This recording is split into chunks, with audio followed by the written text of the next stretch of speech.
A paz do Senhor Jesus, meus discípulos, daremos continuidade ao nosso discipulado, que é o treinamento, a capacitação de formação dos discípulos, de discípulos de Cristo Jesus para o serviço ao reino de Deus. Hoje será a nossa aula 8, aula 8, e trataremos do tema conversão. A princípio nós trataremos do tema conversão e boas obras, Então vamos abrir a Bíblia Sagrada lá, Atos dos Apóstolos, capítulo 2, versículo 37 e o versículo 38. Atos dos Apóstolos, capítulo 2, versículos 37 e o versículo de número 38.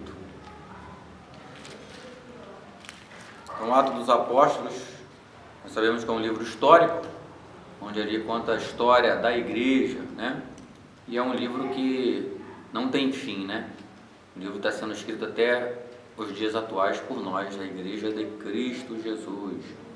Então, o tema conversão. O que vem a ser conversão? Atos capítulo 2, versículo 37 e 38, vai dizer assim, o título diz, as primeiras conversões. Ouvindo eles isto, compungiram-se em seu coração e perguntaram a Pedro e aos demais apóstolos, que faremos, varões irmãos? E disse-lhes Pedro, arrependei-vos, e cada um de vós seja batizado em nome de Jesus Cristo para perdão dos pecados, e recebereis o dom do Espírito Santo.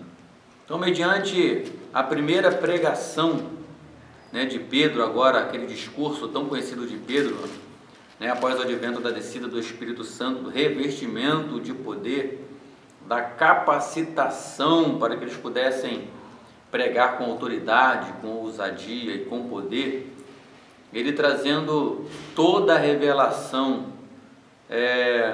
do Antigo Testamento, se cumprindo no Cristo, que Jesus é o Messias, o Senhor, o Cristo, então, revelado, o nosso Salvador, o nosso Justificador. Eles ficaram perturbados, ficaram compungidos, perguntando o que eles deveriam fazer para que houvessem a salvação, para que eles alcançassem o plano da salvação. E Pedro responde que, por um dos assuntos que nós já estudamos, que foi na aula 3, que eles deveriam se arrepender, que é essa mudança de comportamento, mudança de mente, essa metanoia, é esse sentimento que nós aprendemos na aula 3, o arrependimento é aquele sentimento de tristeza que, da parte de Deus, que nos leva à mudança de comportamento. Mas a conversão, o que vem a ser a conversão? Está atrelado a isso, a arrependimento, a essa mudança de comportamento, a essa metanoia, que é mudança de mente, essa mudança comportamental também. Mas a conversão, o próprio nome diz convergir, é como eu costumo dizer, é como se nós estivéssemos indo numa direção e a partir algo acontece que a gente deixa de seguir aquela direção e vai em direção contrária, direção oposta.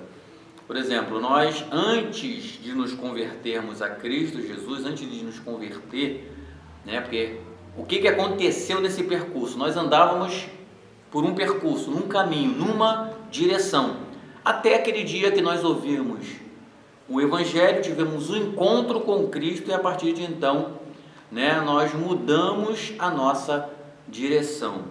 Exemplo este do apóstolo Paulo. Paulo é um perseguidor da igreja de Cristo, já estava ali, já tinha recebido a autorização para prender os cristãos, que naquela época era chamado os do caminho, a seita do caminho, dos do caminho. E Paulo, a caminho de Damasco, ele tem um encontro com Cristo. Cristo se manifesta na vida de Paulo, ele teve um encontro crucial. Algo sobrenatural por intermédio de Cristo acontece na vida de Paulo, uma intervenção sobrenatural de Cristo, agora do Cristo ressurreto, acontece na vida de Paulo.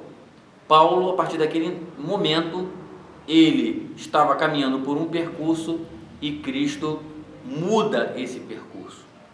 Então, de perseguidor, ele passa a ser perseguido. Houve uma conversão, houve uma mudança de comportamento, mas sobretudo uma mudança de direção. Foi o que aconteceu na nossa vida também. Nós andávamos segundo o curso deste mundo, vivíamos sendo direcionados pelo pecado, guiados pelo caminho do pecado, pelo caminho pecaminoso, e com a intervenção sobrenatural de Cristo na nossa vida, semelhantemente que ocorreu com Paulo, ocorreu conosco também. O caminho que nós andávamos anteriormente, hoje nós não andamos mais. Ou seja, aquilo que nós fazíamos, o comportamento que nós tínhamos, hoje não temos mais. Houve uma conversão, houve uma mudança de atitude, uma mudança de comportamento, mas sobretudo uma mudança de direção. Hoje nós sabemos para onde nós vamos, nós sabemos o caminho a seguir. O autor de Provérbios vai dizer que há caminho que ao homem parece direito, mas o fim desse caminho é a morte. Provérbios capítulo 14, versículo 12. Mas nós sabemos que o único caminho, que é o caminho que nos conduz à vida eterna, ele se chama Jesus de Nazaré. Pelo fato dele ter se apresentado, ele ter interferido em nossa história, em nossa caminhada, em nosso caminho, ele veio para nos mostrar o verdadeiro e o único caminho que nos conduz à vida eterna. Ele vai dizer em João 14,6: eu sou o caminho, a verdade e a vida. Ninguém vem ao Pai senão por mim. Então a conversão se dá com a ação sobrenatural de Jesus na vida do ser humano que andava pelo caminho pervertido, e a partir daquele encontro com Cristo passa a caminhar pelo caminho da salvação eterna por intermédio de Jesus Cristo. Amém? Então esse foi o tema conversão, que é essa mudança não só mudança de atitude de comportamento, mas a mudança no direcionamento do curso da nossa vida. Isso só dá-se com a ação poderosa do Espírito Santo de Deus. O segundo tópico dessa aula 8 é boas obras. Vamos lá. Se tiver alguma dúvida sobre conversão, é só colocar lá no grupo do discipulado que a gente vai chegar a um denominador comum. Boas obras, está lá no livro, na carta pastoral a Tiago, capítulo 2, lá depois da carta aos Hebreus, vem a carta do apóstolo Tiago. Tiago, capítulo 2.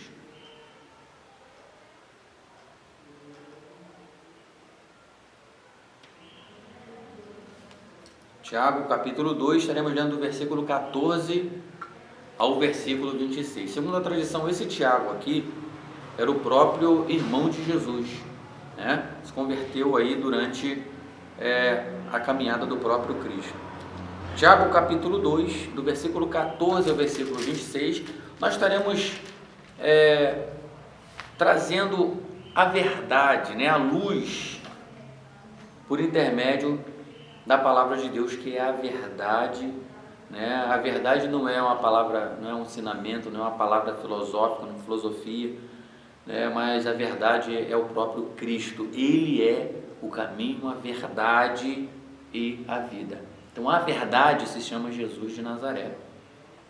Então Tiago capítulo 2, do versículo 14 ao versículo 26, nós estaremos estudando um pouco sobre boas obras. Que são essas boas obras, elas devem sim nos acompanhar.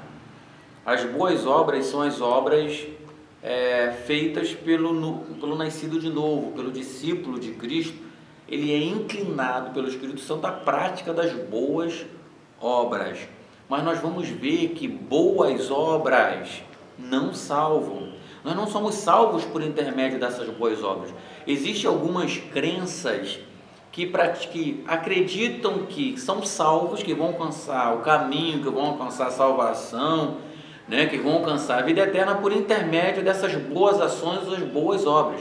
Então muitas pessoas hoje praticam boas obras simplesmente para buscar a justificação dos seus pecados, ou para alcançar a prosperidade. Muitos praticam boas obras até para alcançar a salvação. E nós vamos ver aqui que as boas obras são feitas pelo discípulo de Cristo, sim, mas não para alcançar a salvação, porque a nossa salvação já foi conquistada por Cristo na cruz do Calvário. Mas nós somos inclinados à prática das boas obras, né, por intermédio do Espírito Santo de Deus. Como agora uma nova criatura, um novo convertido, as nossas práticas do passado foram esquecidas, e a partir de agora, o que roubava não rouba mais, o que mentia não mente mais, né, o que se prostituía não se prostitui mais, o que adulterava não adultera mais, e por aí vai. Então hoje, com a vida transformada e convertida em Cristo Jesus, nós vivemos nas práticas das boas obras, simplesmente para o engrandecimento do Senhor Jesus, que essas boas obras vão redundar em graças e glória ao nome de Cristo Jesus. E hoje nós vivemos para glorificar o nome de Cristo, praticamos as boas obras para glorificar o nome do Senhor Jesus, não para aparecer, mas para que Cristo apareça por nosso intermédio. Então, vamos lá, Tiago capítulo 2, do versículo 14 ao versículo 26, está escrito assim, Tiago capítulo 2, a partir do versículo 14 até o versículo 26. Meus irmãos, o título diz: a fé sem obras para nada aproveita. A fé sem obras para nada aproveita. Vamos ver que um sem outro para nada aproveita. Não vão dizer eu tenho fé, mas não tem obra, então a fé é morta. Mas se alguém também tiver as obras e não tiver a fé, também é nula. Meus irmãos, que aproveita se alguém disser que tem fé e não tiver as obras? Porventura a fé pode salvá-lo? Se o irmão ou a irmã estiverem nus e tiverem falta de mantimento, falta do alimento cotidiano, e alguns de vós lhes disser: ide em paz, aquentai-vos e fartai-vos, e lhe não derdes as coisas necessárias para o corpo, que proveito virá daí? Assim também a fé, se não tiver as obras, é morta em si mesma. Mas dirá alguém: tu tens a fé e eu tenho as obras. Mostra-me a tua fé sem as tuas obras, e eu te mostrarei a minha fé pelas minhas obras. Tu crês que há um só Deus? Fazes bem. Também até os demônios o creem e estremecem. Mas, ó homem vão, queres tu saber que a fé sem obras é morta? Porventura Abraão, nosso pai, não foi justificado pelas obras, quando ofereceu sobre o altar o seu filho Isaque? Bem vês que a fé cooperou com as suas obras, e que pelas obras a fé foi aperfeiçoada. E cumpriu-se a escritura que diz: e creu Abraão em Deus, e foi-lhe isto imputado como justiça, e foi chamado um amigo de Deus. Vedes então que o homem é justificado pelas obras, e não somente pela fé. E de igual modo Raabe, a meretriz, não foi também justificada pelas obras quando recolheu os emissários e os despediu por outro caminho? Porque assim como o corpo sem o espírito está morto, assim também a fé sem obras, ela é morta. A fé, ela está interligada às obras. Eu falei para vocês lá no início da nossa aula, se eu não me engano, na aula 2, que a teologia sistemática, ela vai sistematizar os temas, mas um tema está totalmente entrelaçado no outro, né? Eu falei sobre o tema, que o tema salvação, todos esses tópicos que nós estamos estudando aqui, está tudo entrelaçado na salvação em si, né? Então, nós estamos apenas separando os tópicos para melhor compreensão. Não tem como separar fé das obras. Então, o próximo tema da próxima aula, a gente vai falar sobre fé, né? Se der tempo, a gente continua falando aqui dentro da aula 8, não sei se vai dar tempo, mas dentro do tempo proposto, a fé, ela está intrínseca, está totalmente ligada às boas obras. Então, não tem como dizer: eu tenho fé, mas a resposta, né, o resultado da minha fé é a prática das boas obras. Não adianta falar: eu creio, eu acredito, mas na hora exata que eu tenho que provar. Como é que eu provo que eu acredito? São através das minhas ações. Essas ações se chamam boas obras. Então nós vimos aqui dois ícones históricos aqui, que é o próprio pai da fé, que é o Abraão. Por que ele é o pai da fé? Porque ele provou, através da sua atitude prática, que ele, por amor a Deus, ele acreditava tanto em Deus, ele tinha uma fé tão firmada em Deus, em Adonai, que ele era capaz de enviar aquilo que ele mais amava na terra, que era a sua promessa, que era Isaac. Agora, como que ele mostrou isso? Através da demonstração prática, em amarrando Isaac lá, e de fato, quando ele iria imolar Isaac, oferecer em sacrifício daquilo que ele mais amava a Deus, ele demonstrou para Deus que ele amava ele acima de todas as coisas. Mas como que ele demonstrou? Por palavras? Não, por ação. Ele, por mais que a fé, né, parece ser algo místico, mas ela se concretiza em meios práticos, em meios racionais. Nós provamos que nós cremos quando nós agimos. Qual o outro exemplo que eu tenho pregado muito é sobre os mártires. Como é que eles provaram que houve uma conversão, uma mudança de comportamento e que eles acreditavam em Jesus? E de fato eles tiveram um encontro com Jesus. Eles tiveram uma experiência com Jesus como Paulo, um mártir. Porque ninguém conseguia convencer eles o contrário. Porque eles tiveram uma experiência. Paulo teve um encontro pessoal com Cristo a caminho de Damasco. Ele estava indo prender os cristãos. E tamanha foi a experiência dele com Cristo que ninguém nada pôde tirar ele da presença de Deus. Nada pôde convencê-lo do contrário. Porque através da sua fé genuína, ele foi capaz de ser morto, né? Ele foi decapitado no tempo de Nero, segundo a tradição. Mas por que ele foi decapitado? Porque ele não se deu a oportunidade de negar a Cristo quando ele foi confrontado por Nero, pelo imperador Nero. Porque houve conversão genuína, houve mudança de comportamento, houve um encontro com Cristo de verdade. Ou seja, a fé de Paulo foi comprovada com a sua ação, com o seu martírio por amor a Cristo. Quando ele morre ali, ele prova que, mais do que a sua própria vida, de fato, ele amava Jesus. Todo o seu ministério, todo o seu apostolado foi comprovado pela sua atitude prática, o seu martírio, comprovando que ele vivia uma vida genuína, uma vida de verdade na presença de Deus. Nós vimos aqui a Raabe, a meretriz, é outra prova disso, né? Ela prova que de fato houve a mudança nela, que ela acreditou no Deus de Israel quando ela protegeu os espias. Ela acreditava que o Deus de Israel iria conquistar Jericó. E devido à sua mudança de comportamento, através da sua ação em proteger o enviado de Deus, ela foi poupada, sua vida foi poupada. Mas ela só foi poupada porque ela agiu. Porque se ela ficasse calada, não, eu acredito, isso vai acontecer, a fé seria nula, porque Israel ia tomar Jericó e Raabe seria morta. Então, meus amados irmãos, meus amados discípulos, não tenha uma fé nula, mas tenha uma fé prática. Se alguém chegar diante de você, se alguém cruzar o seu caminho, como a parábola do bom samaritano, estenda as mãos, ajude, prove para essa pessoa que você é um cristão genuíno. Lembra que Jesus falou, se alguém te bater numa face, oferece a outra, mostre para essa pessoa que você é um cristão de verdade, que houve uma mudança genuína na sua vida. E não adianta palavras, não adianta palavras. O inferno está cheio de gente que diz que acreditava, palavras, o vento leva, mas é atitudes práticas, comportamentais, que prova o quanto nós amamos a Deus, o quanto nós respeitamos a Deus, o quanto nós cremos nesta palavra genuína, né, de verdade. Então, as boas obras, elas simplesmente servem para provar o quanto nós amamos a Deus. Existem muitas, como eu falei no princípio, algumas religiões que eles acham, por praticarem as boas obras, que serão salvos. Né? Não é as boas obras que vai nos salvar, né? As boas obras são as atitudes práticas do salvo, né? Então, mas não é as boas obras, não sou salvo pelas boas obras, não sou justificado pelas boas obras, nada disso.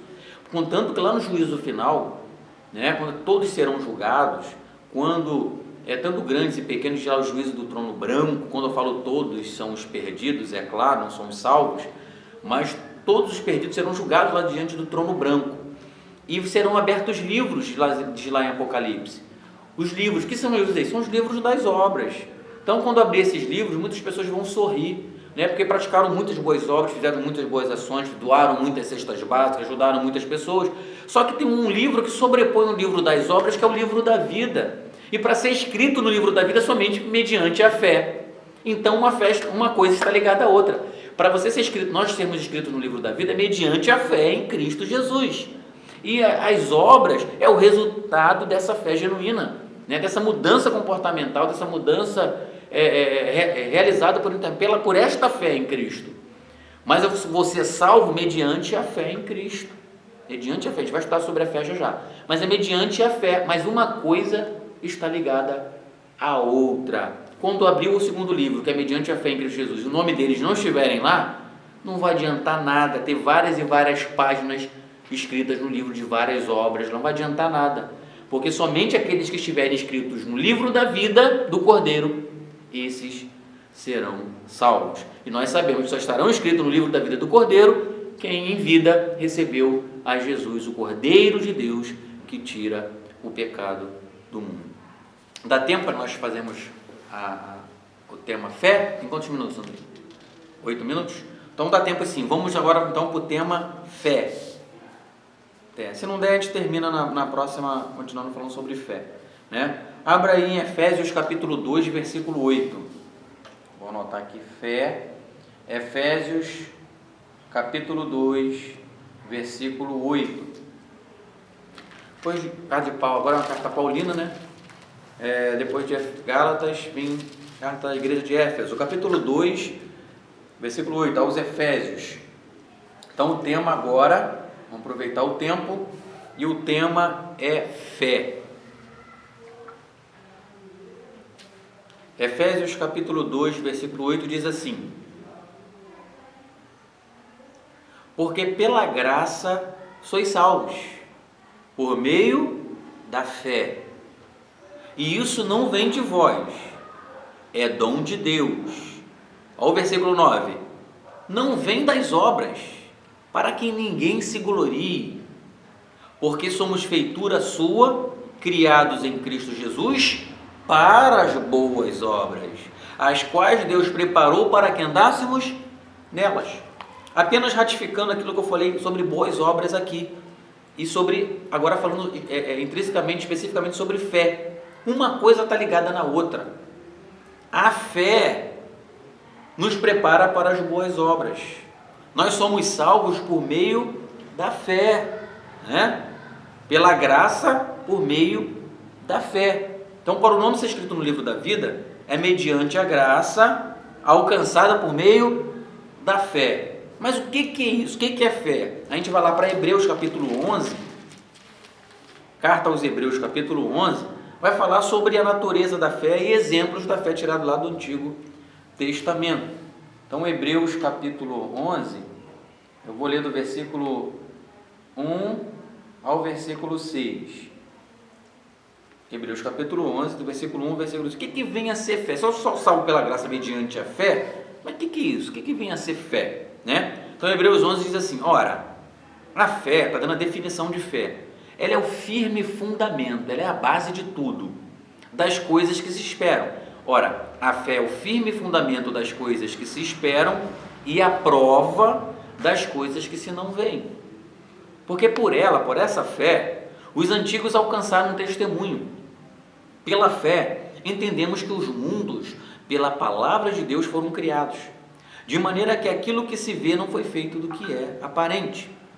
Pela fé, Abel ofereceu a Deus maior sacrifício do que Caim, pelo qual alcançou o testemunho de que era justo, dando Deus testemunho dos seus dons, e por ela, depois de morto, ainda fala. Pela fé, Enoque foi trasladado para não ver a morte, e não foi achado, porque Deus o trasladara, Deus o arrebatou, visto como antes da sua trasladação ou do seu arrebatamento, alcançou o testemunho de que agradara a Deus. Ora, sem fé é impossível agradar-lhe, porque é necessário que aquele que se aproxima de Deus creia que Ele existe e que é recompensador, galardoador dos que o buscam. Então, Paulo vai dizer, nós não caminhamos por vista, nós caminhamos pela fé. Fé é algo sobrenatural. Nós vimos lá que Paulo vai dizer aos Efésios que isso não vem de nós, é um dom de Deus. A fé é algo sobrenatural que nos advém da parte de Deus. Então, quando algo sobrenatural acontece ou aconteceu no dia que você pela primeira vez ouviu o Evangelho, antes de nós levantarmos a mão para Jesus, nós estávamos sendo gerados pelo Espírito Santo, pelo poder da palavra, e a fé genuína ali alcançou o nosso coração ao ponto que a gente passou a acreditar naquilo que nós nunca vimos.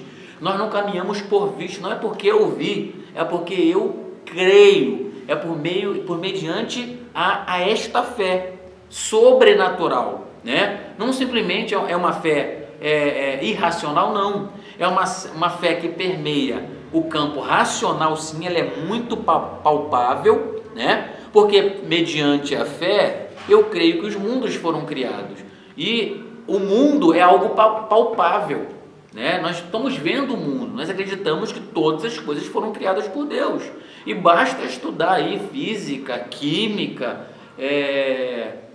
qualquer área da saúde, enfim, geografia, que nós vamos ver a glória de Deus. O salmista estava dizendo no Salmo 19, os céus manifestam a glória de Deus. Então todas as coisas que nós observamos manifestam a glória de Deus, e mesmo sem termos visto a Deus, nós acreditamos que Ele é o Senhor, Ele é o Criador. Eu estou agindo de forma irracional? Não, eu estou agindo de forma inteligente, eu estou agindo de forma racional, porque não tem outra forma de uma coisa tão perfeita como a natureza, de uma coisa tão perfeita como eu e você, uma coisa tão complexa, ter sido criada do nada, né? Nós acreditamos que esse Deus, esse ser perfeito, que é o Deus Todo-Poderoso, o Criador, Ele é o Criador de todas as coisas. E quando eu afirmo isso, não estou agindo de forma irracional, pelo contrário, eu estou sendo racional, né? Eu estou sendo um ser inteligente, porque não tem como dizer o contrário, né? Que todas as coisas criadas não foram criadas pelo nosso Deus Criador. E além disso, né, as experiências que Abel, a experiência que o Paulo, a experiência que Caim, a experiência que Enoque tiveram com Deus, foi experiências palpáveis, não fica simplesmente no campo de mistério, né? Mas as experiências que nós temos com Deus são experiências palpáveis, são experiências reais. Nós ouvimos Deus, nós falamos com Deus, nós ainda não conseguimos ver, porque a gente estamos nesse corpo limitado, né? A Bíblia vai dizer que ninguém conseguiu ver a Deus. Abraão falou que tentou ver a Deus, mas Deus falou: Abraão, isso não é possível, Abraão, porque se você me ver, você vai morrer, porque o pecado ainda habita em nós, né? Quando recebemos um corpo glorificado, aí sim, aí Paulo vai dizer que hoje, né, ele, enquanto estava em vida, ele contemplava como um espelho, mas quando chegasse lá na glória com o corpo glorificado, aí ele iria contemplar assim como naquele momento ele estava sendo contemplado. Então fé é acreditar no invisível, fé é ter sem ter, né? A pessoa racional, a sabedoria racional vai dizer que é loucura, né? Mas a gente vai dizer que é o poder de Deus. Então a fé está ligada às boas obras. Se eu acredito, eu ajo, eu pratico, eu coloco em prática as ordenanças e ensinamentos do Cristo. Se eu digo que creio, que eu tenho fé, mas eu não pratico, não coloco, não ajo, se as minhas obras são contrárias, isso reprova as minhas palavras, que minhas palavras são vã e vazia. Ora, mas se, como nós vimos exemplos aqui, tirado do Antigo Testamento, e temos exemplos também tirados do Novo Testamento, como eu falei aqui, Paulo. E hoje eu e você precisamos ser a prova viva de que ele vive, de que ele está vivo. Mas como as pessoas vão acreditar? Através das nossas boas obras, através das nossas atitudes práticas. Então nós somos salvos mediante a graça por meio da fé, e essa fé é algo sobrenatural vinda do próprio Deus. Amém, irmãos? Deus abençoe. Qualquer dúvida, coloque lá no grupo do discipulado, nós teremos prazer de vos responder. Deus abençoe e até a próxima